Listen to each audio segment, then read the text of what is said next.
اما بعد اعوذ باللہ من الشیطان الرجیم بسم اللہ الرحمن الرحیم والذی جاء بالصدق وصدق به اولئک هم المتقون صدق اللہ مولانا العظیم ان اللہ وملائکتہ یصلون علی النبی یا ایھا الذین آمنوا صلوا علیہ وسلموا تسلیما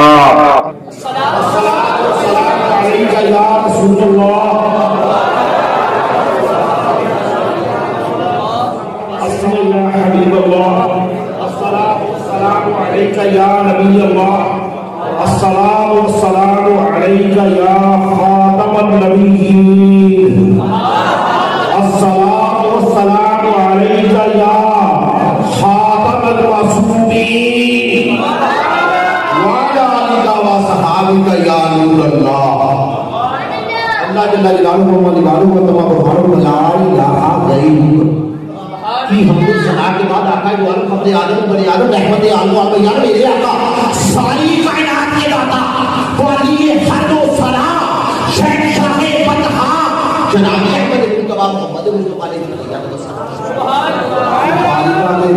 علیہ درود و سلام کا نذرانہ پیش کرنے کے بعد اللہ تعالیٰ سے دعا کروں کہ اللہ کریم اپنے محبوب کی زلف دوتا کے صدقے میں ہمارا یہاں آنا بیٹھنا اور ذکر صدیق اکبر کرنا اپنی بارگاہ میں قبول و منظور فرمائے اور ہمارے لیے ذریعہ نجات بنائے۔ حضرت محترم افضل البشر بعد الانبیاء خلیفہ اول بلا فصل سیدنا صدیق اکبر رضی اللہ عنہ امت محمدیہ کے ایسے فرد فرید ہیں جو اپنے فضائل، حسائل، مقام اور مرتبے کے اعتبار سے سب سے ممتاز ہیں۔ یوں تو آپ کے بے شمار کمالات ہیں، لیکن آج جس موضوع پر اظہار خیال کر رہا ہوں وہ ہے آپ کا مرتبہ فنا فی الرسول۔ دنیا تصوف اور طریقت کی ایک اصطلاح ہے فنا۔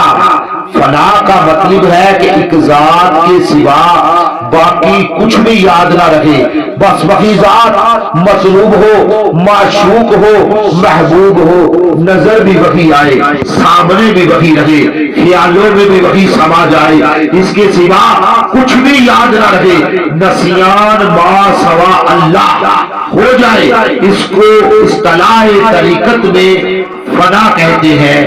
اہل طریقت و تصوف نے فنا کی 3 قسمیں بیان کی ہے۔ نمبر 1 فنا فی الشیخ، فنا فی الرسول، اور تیسرے نمبر پہ فنا فی اللہ۔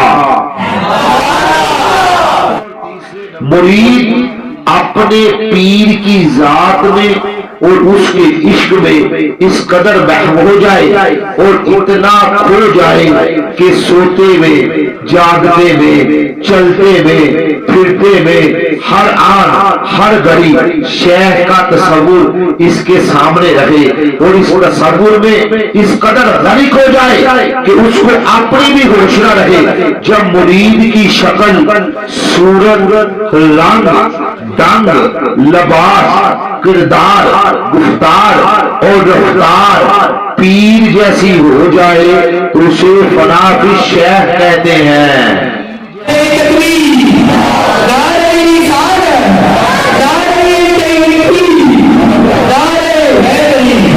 صوفی، فقیر، درویش اور عاشق پر ایک مقام ایسا بھی آتا ہے کہ وہ ذات رسول صلی اللہ علیہ وسلم میں اس قدر فنا ہو جاتا ہے کہ اس کی ہر ادا ادائے رسول بن جاتی ہے، اس کی ہر ہوئے رسول بن جاتی ہے، اس کا کھانا، پینا، اٹھنا، چلنا، پھرنا، سونا، جاگنا، اس کی حرکات اور تاثیرات اور اس شخص کے تمام معمولات سنت رسول کے سانچے میں ڈل جاتے ہیں اور ہر وقت جلوت میں، خلوت میں، احساسات میں، خیالات میں جلوہ رسول سما جاتا ہے، یہاں تک کہ وہ اپنا آپ بھول جاتا ہے اور ذات رسول صلی اللہ علیہ وآلہ وسلم میں محو رہتا ہے۔ وہ شکل و صورت، لباس اور کردار میں حضور صلی اللہ علیہ وآلہ وسلم کی مشابہت اختیار کر لیتا ہے۔ ایسے سچے مومن، عاشق، صوفی اور درویش کو فنا فی الرسول کہتے ہیں۔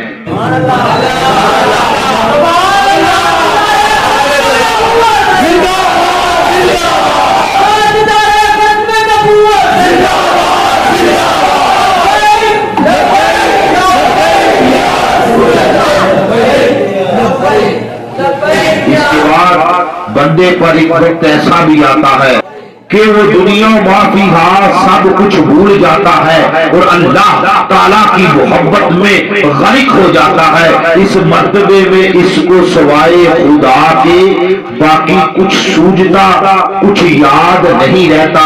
وہ نسیان ما سوا اللہ کے مرتبے پر فائز ہو جاتا ہے۔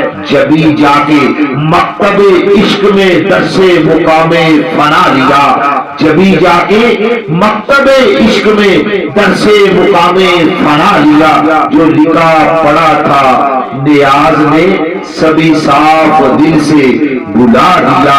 اس مرتبے میں دنیا کی ساری رنگینیاں اور ساری لذتیں یکسر ختم ہو جاتی ہیں اور وہ بندہ خدا کے جلووں میں گم اور فنا ہو جاتا ہے۔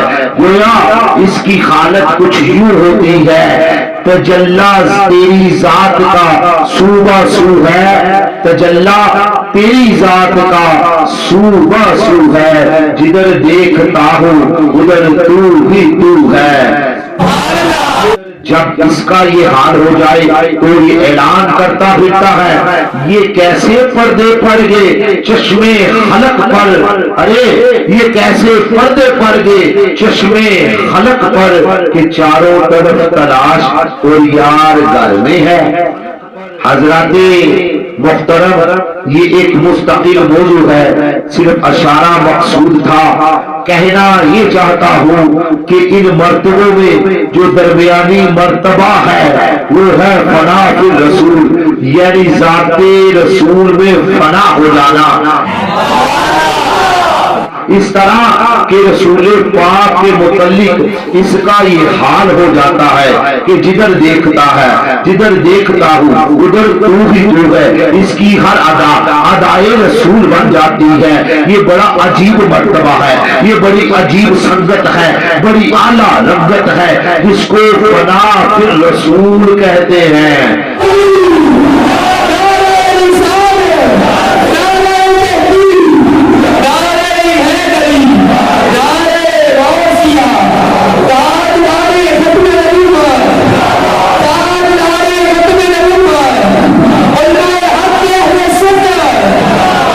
سامعین معزز، ہمارا موقف اور نظریہ یہ ہے کہ عشق اور محبت بڑی عجیب شے ہے۔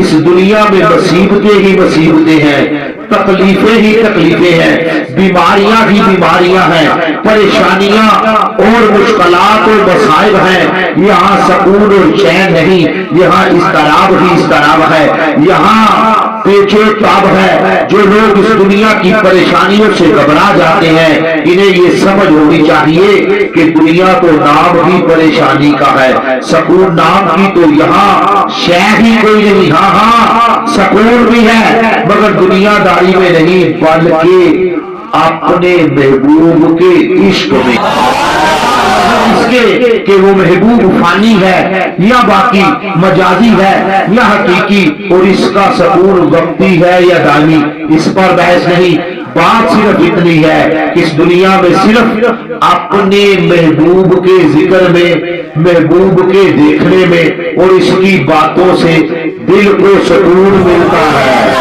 باقی نہیں، سکون کہیں بھی میسر نہیں ہے انسان کو۔ سکون نہ سرمایہ میں ہے، نہ دولت میں، نہ تجارت میں ہے، نہ وحشیت میں، نہ حکومت میں ہے، نہ سیاست میں، نہ زراعت میں ہے، نہ وزارت میں۔ اگر سکون ہے تو صرف یار کی محبت میں۔ یہ بڑا عجیب راز ہے حضرات محترم۔ آپ کو یہ مسئلہ سمجھ آ جائے گا جب آپ کا بھی کوئی محبوب ہوگا، کیونکہ یہ جس نے پیا ہے اس کا مزہ بھی صرف اسی کو آیا ہے۔ کچھ اونا لو جنہ پیتی ہے پھر اونا نال کی بیتی ہے۔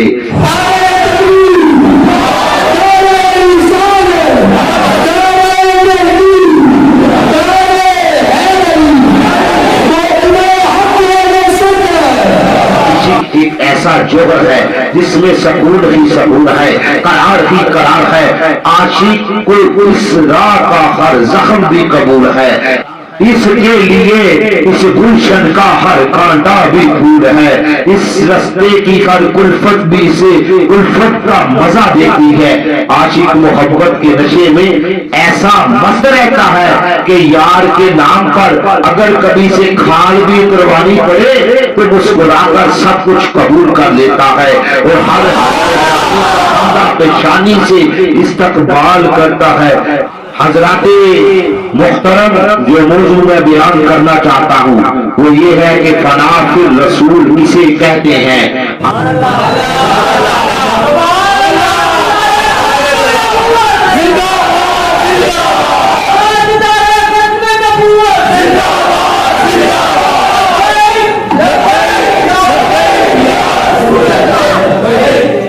آپ نے پوچھا کہ فنا فی الرسول ہوتا کیا ہے؟ اگر آپ یہ دریافت کریں کہ فنا فی الرسول کون ہے تو یہ مسئلہ نہ مجھ سے پوچھے نہ کسی اور سے، بلکہ ادب کے ساتھ سیدنا صدیق اکبر رضی اللہ تعالی عنہ کی بارگاہ میں سلام کہہ دیں، کیونکہ اس کائنات میں خدا کی خدائی میں اس دھرتی کے سینے پر اگر فنا فی الرسول کی کوئی سب سے اعلیٰ مثال ہے تو سیدنا صدیق اکبر کی ذات ہے۔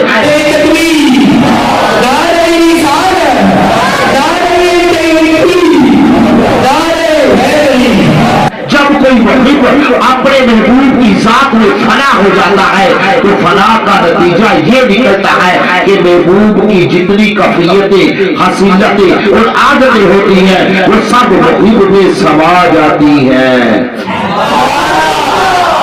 جب یہ فنا مکمل ہو جاتی ہے تو پہلے محبوب کو محبوب کی صفات ملتی ہے، پھر جب یہ فنا کی منزل پختہ ہو جاتی ہے تو پھر محبوب کی ذات محبوب کی ذات میں اس طرح فنا ہو جاتی ہے کہ وہ دو ہو کر بھی دو نہیں رہتے، دوئی کا حجاب اٹھ جاتا ہے، پھر دوئی نہیں رہتی بلکہ یکتائی آ جاتی ہے۔ دونوں ذاتیں آپس میں اس طرح ایک ہو جاتی ہیں کہ شکل، صورت، لباس، گفتار، کردار، چال، ڈال، حد و حال، جود و نوال، چمک، دمک، جھلک، یعنی محبوب کے چہرے سے وہی نظر آتا ہے جو محبوب کے چہرے پہ ہوتا ہے۔ یوں سمجھو کہ محبوب کا آئینہ بن جاتا ہے، محبوب کا مظہر بن جاتا ہے۔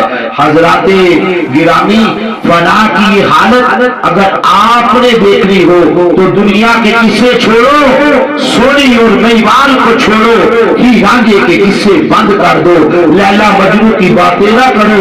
اگر عشق کا مقام سمجھنا ہے، فنا کی یہ تاثیر دیکھنی ہے تو آؤ آؤ آؤ، ارے دنیا داروں آؤ، ارے عشق متوالو آؤ، ارے محبت کی باتیں کرنے والے آؤ، ارے محبوب کی ذات میں فنا کو دیکھنے والے آؤ، ارے عاشق کو دیکھنے والے آؤ۔ اگر عشق کی رمز کو سمجھنا چاہتے ہو، اگر عشق کو سمجھنا چاہتے ہو، اگر اس کی بات کو سمجھنا چاہتے ہو، اگر عاشق کی ذات کو سمجھنا چاہتے ہو تو آؤ آؤ، صدیق اکبر کی بات کرو یا محبوب انور کی بات کرو، اس کائنات میں محبوب مصطفیٰ جیسا